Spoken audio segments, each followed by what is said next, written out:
Good morning students. तो बेटा last video में हमने पढ़ा था application of dimensional analysis. Application of dimensional analysis ये लास्ट वीडियो में हमने पढ़ा था, ठीक है। तो एप्लीकेशन ऑफ डायमेंशनल एनालिसिस में क्या होता था कि भाई हम चेक करते थे पहली एप्लीकेशन में कि जो इक्वेशन दी हुई है हमारे पास डायमेंशनली करेक्ट है या नहीं है, ठीक है। तो उसको हमने बिल्कुल अच्छे तरीके से किया था। आई होप आप लोगों को समझ में आया होगा, ठीक है। अब दूसरी एप्लीकेशन करते हैं। सेकंड एप्लीकेशन क्या है बेटा? टू कन्वर्ट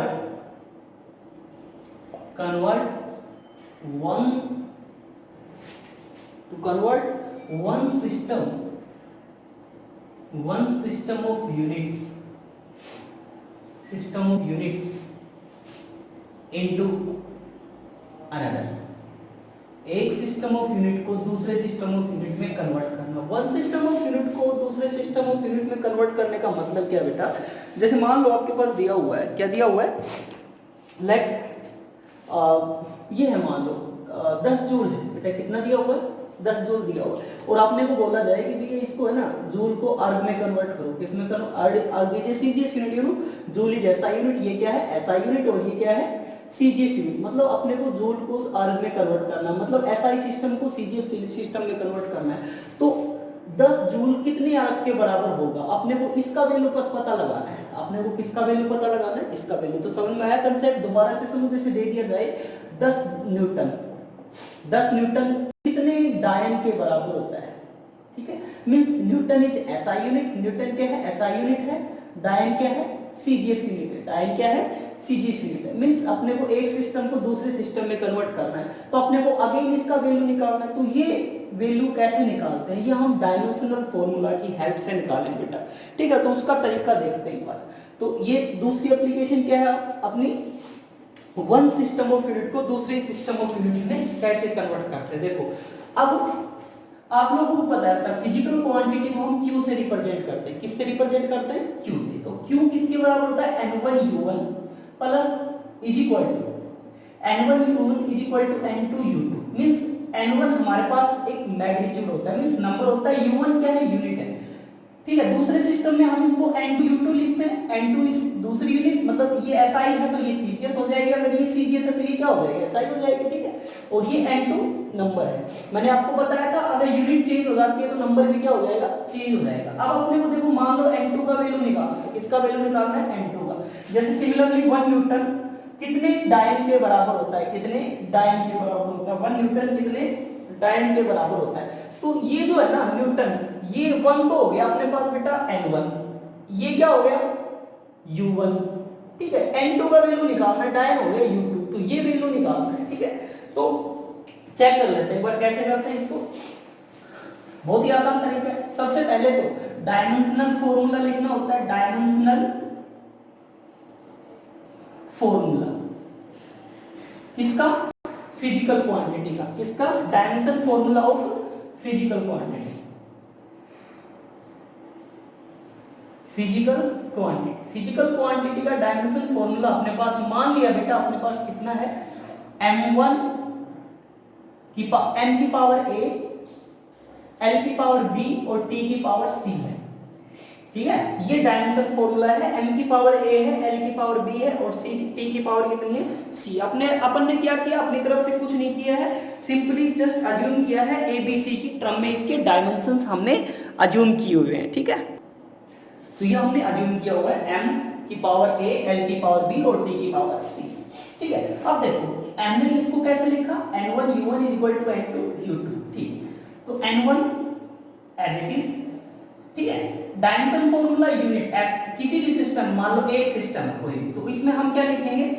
m1 की पावर a, l1 की पावर b और t1 की पावर c, ठीक है। यूनिट का मतलब जो हमारा जो गिवन सिस्टम है उसमें जो mlt का जो मैग्नीट्यूड है वो m1 है, l1 है और t1 है। सिमिलरली दूसरे सिस्टम में n2 में हमने कितना माना?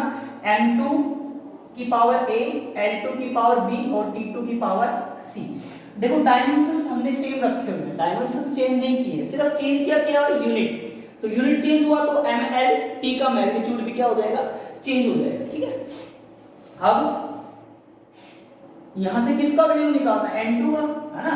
देखो मैंने बताया था ना, एक या तो n1 का निकालना होगा या n2 का निकालना होगा, किसी भी एक को मान लो n2 को निकालना हो, तो n2 बराबर कितना हो जाएगा, n1 तो एज इट इज, और ये सारा इसके नीचे आएगा तो क्या आएगा n1, ठीक है। मैं देखो m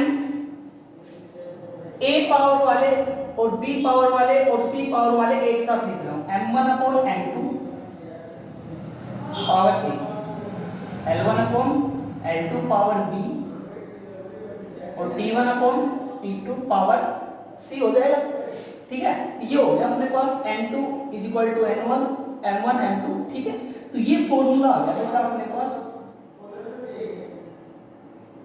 किसका, एक सिस्टम ऑफ यूनिट्स को दूसरे सिस्टम ऑफ यूनिट में कन्वर्ट करना। अब इसकी हेल्प से देखो फॉर्मूला याद रखना है, आई होप आप सभी को याद रहेगा। n2 is equal to n1 into m1 upon m2 की power a, l1 upon l2 की power b into t1 upon t2 की पावर c, ठीक है। ये हो जाएगा। अब कोई भी एग्जांपल ले लेते हैं अपन, उस एग्जांपल की हेल्प से इसको सोल्व करेंगे। एग्जांपल ले लेते हैं, मान लो कोई भी एग्जांपल, अभी वो थोड़ी देर पहले हमने डिस्कस किया था 1 जूल का ही ले लेते हैं, ठीक है। 1 जूल को क्वेश्चन क्या है, कन्वर्ट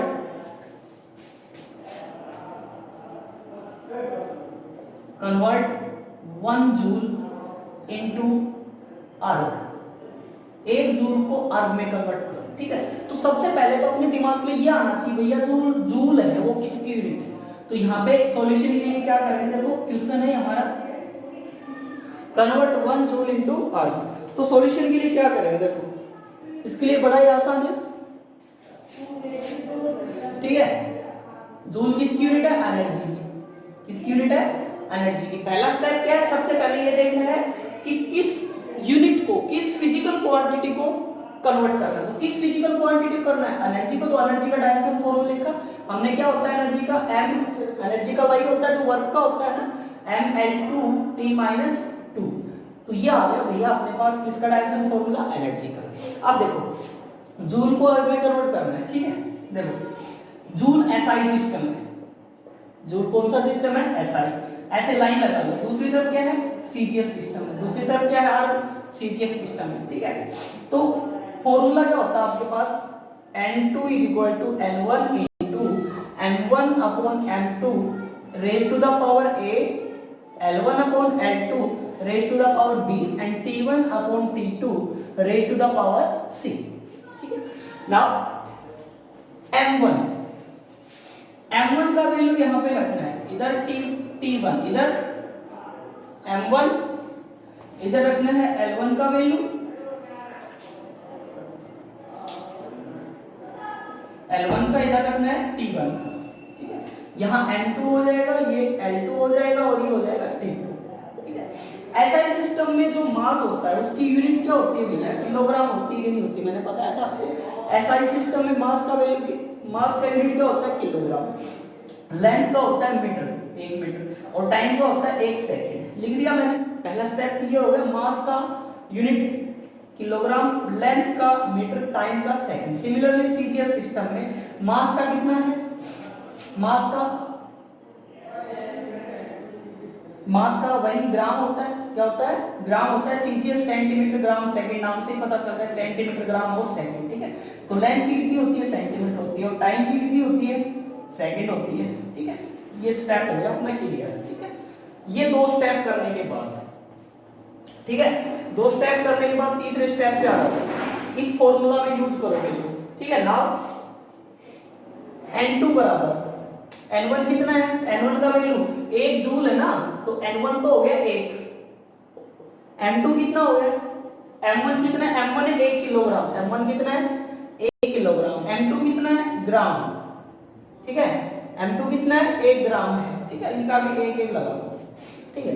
पावर कितनी होगी इसकी, a मतलब यहाँ पे a का वैल्यू कितना है, ये देखो एनर्जी का हमने क्या माना हुआ था फॉर्मूला, एनर्जी का यहाँ पे 1, ये 2, ये -2, तो ये हो गया a का वैल्यू, ये हो गया b का वैल्यू, ये हो गया c का वैल्यू। तो याद रखना a का वैल्यू कितना है 1, b का वैल्यू कितना है, ठीक है। बाद में कर देंगे, चलो पहले वैल्यू लिख लेते हैं। तो 1 मीटर अपॉन 1 सेंटीमीटर, और टाइम का 1 सेकंड अपॉन 1 सेकंड, ठीक है, यहां से पुट किया मैंने 1 kilogram divided by gram, 1 metre divided by centimetre, 1 second divided by 1 second.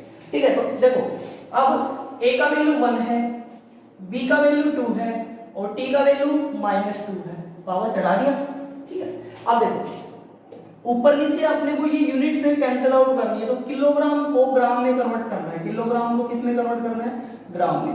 तो देखो ये 1 लिखने की जरूरत नहीं है, ठीक है, तो 1 किलोग्राम कितने ग्राम के बराबर होता है, 1000 ग्राम के बराबर होता है, नीचे ग्राम है, पावर 1 हो जाएगी। 1 मीटर 100 सेंटीमीटर के बराबर होता है, 10 की पावर 2 सेंटीमीटर, नीचे सेंटीमीटर हो जाएगा। 1 सेकंड ऊपर नीचे बेटा, ये 10 की पावर कितना अपने पास 2 है, हो जाएगा। ठीक है, और ये 1 सेकंड से 1 सेकंड ऊपर नीचे कैंसिल आउट हो गया है, कोई कुछ करना नहीं है, तो ये कितना हो जाएगा 10 की पावर 3।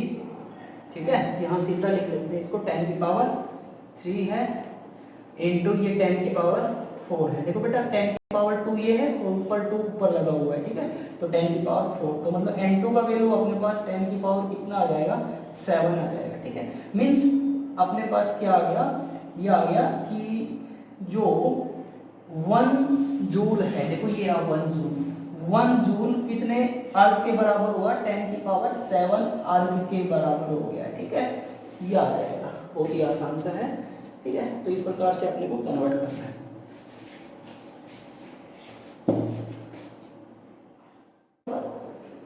बाकी एग्जांपल और करेंगे, बहुत सारे करेंगे इसके ऊपर। ठीक है, तो कन्वर्ट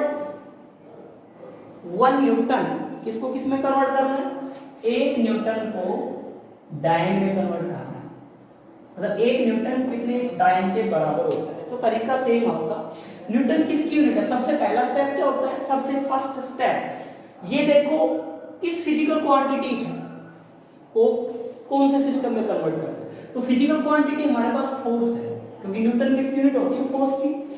तो फोर्स कितना है, फोर्स की SI unit, sorry dimension formula mLT - 2, mLT - 2 के बराबर। ठीक है, mLT - 2 के बराबर आ जाएगा। ठीक है, ये आ गया हमारे पास किसका, फोर्स का आ गया। ठीक है, नाउ उसके बाद क्या, same system SI, Newton SI है, डायन क्या है, CGS सिस्टम है। ठीक है, तो एक तरफ SI लिख लो, दूसरी तरफ क्या लिख लिया, CGS। तो यहाँ पे लिखो M1, यहाँ पे L1, यहाँ पे T1, तरीका याद रखना, M2 L2 T2। ठीक है, M1 का वैल्यू कितना है, लेट्स सी, M1 का वैल्यू किलोग्राम, 1 किलोग्राम, लेंथ का 1 मीटर, टाइम का 1 सेकंड। ठीक है, यहाँ पे 1 ग्राम होगा, 1 सेंटीमीटर होगा और 1 सेकंड होगा। ठीक है, बहुत ही आसान है।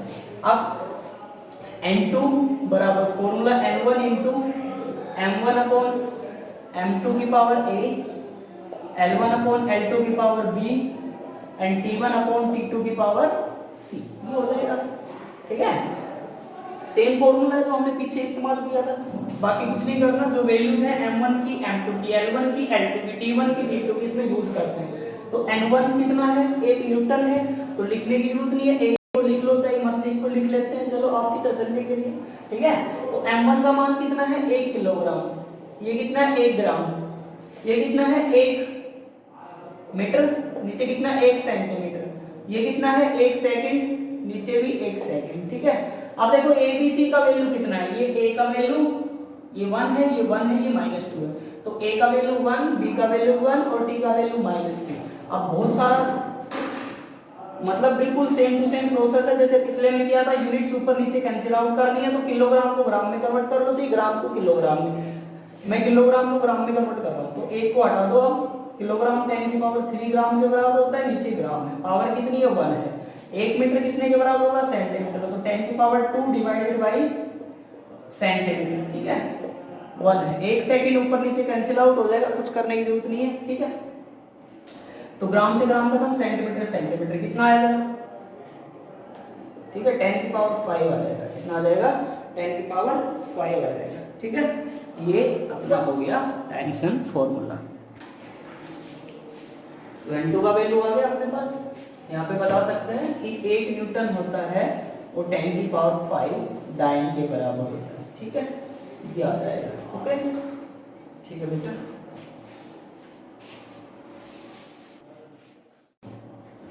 तो बेटा एक एग्जांपल और कर लेते हैं अपन, ठीक है। जैसे मान लो आपके पास दिया हुआ है 10, ये है कन्वर्ट 1 न्यूटन पर मीटर स्क्वायर को इसमें कन्वर्ट करो डायन पर सेंटीमीटर स्क्वायर, ठीक है। 1 न्यूटन मीटर स्क्वायर को डायन पर सेंटीमीटर स्क्वायर में कन्वर्ट करो, ठीक है। मींस न्यूटन पर मीटर स्क्वायर क्या है, सबसे पहले दिमाग में क्या आना चाहिए, न्यूटन पर सेंटीमीटर स्क्वायर। न्यूटन पर metre square is the unit of, देखो प्रेशर, ये किसकी यूनिट है, प्रेशर। प्रेशर क्या होता है, फोर्स अपॉन एरिया, फोर्स की न्यूटन और एरिया की मीटर स्क्वायर।